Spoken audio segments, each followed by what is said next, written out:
এ প্লাসে কি আছে আমাকে বলো? হ্যাঁ, এ প্লাসে কি আছে?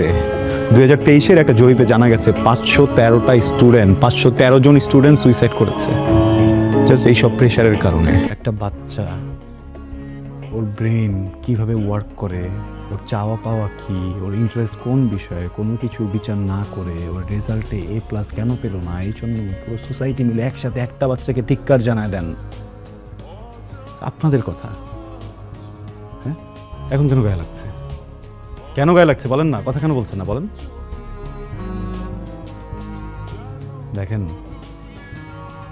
আপনার বাচ্চাটাকে আমি অনেকদিন পড়িয়েছি, কিন্তু আপনি ওকে যতদিন আপনার কাছে রেখেছেন হয়তো বা অতদিন রাখিনি, কিন্তু তারপরও আমি এখানে দাঁড়িয়ে চ্যালেঞ্জ করে বলতে পারি আপনাদের থেকে আপনাদের বাচ্চাকে আমি বেশি চিনি, আমি বেশি জানি, এতদিন ওকে আমি বেশি বুঝেছি।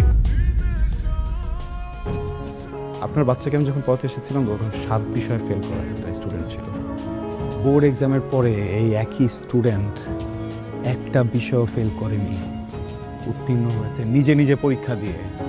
আপনারা হুমড়ি খেয়ে পড়লেন কেন এ প্লাস পেল না? কেউ কি একটাবার জিজ্ঞেস করেছেন 7 বিষয় ফেল করা স্টুডেন্টটা কিভাবে এ মাইনাস পেল, কিভাবে পাস করলো, প্রত্যেকটা সাবজেক্টে কিভাবে পাস করলো, কেন পাস করলো?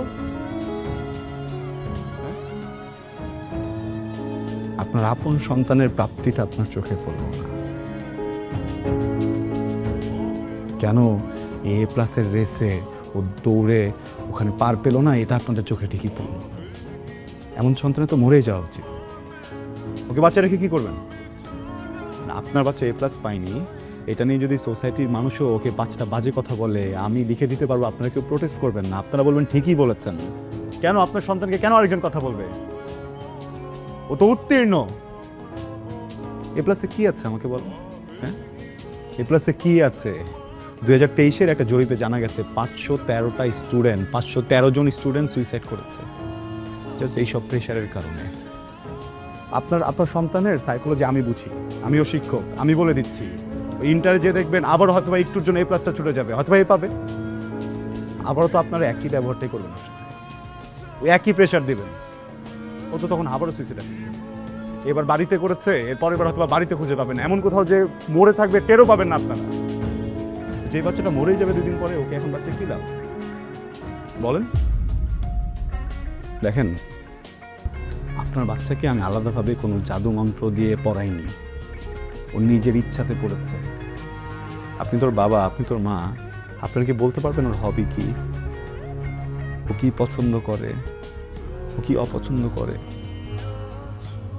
আপনাকে এই প্রশ্ন করতে আমার লজ্জা করছে, বিশ্বাস করেন। এই কয়েকদিন পরেও আমি জানি, আমি ওকে চিনি, আমি ওকে বুঝি, ও মিউজিক ভালোবাসে। আপনি একজন মা, আপনি কখনো জিজ্ঞেসই করে দেখেননি যে বাবা তুই কি করতে চাস? আসলে আমাদের পুরো সোসাইটি এইভাবে করাপ্টেড হয়ে গেছে আমরা। হ্যাঁ, আমাদের পাস্ট লাইফের যত ট্রমা ছিল, আমার বাবা মনে করেন আমাকে প্রেশার দিয়েছে, আমি আমার সন্তানকে দিব, আমার সন্তান তার সন্তানকে দিবে, এইভাবে আমাদের ট্রমাগুলো আমরা ছড়িয়ে দিব, ভালোবাসা ছড়াতে পারি না। আমি ওকে কিছুই বলিনি, আমি ওকে শুধু একদিন বলেছিলাম যে আমি ওকে একটা কনসার্টের টিকিট দিব, আমি ওকে শুধু একদিন বলেছিলাম যে আমি ওকে রেজাল্ট ভালো করলে একটা গিটার কিনে দিব, সামান্য কিছু টাকার বিষয়ে।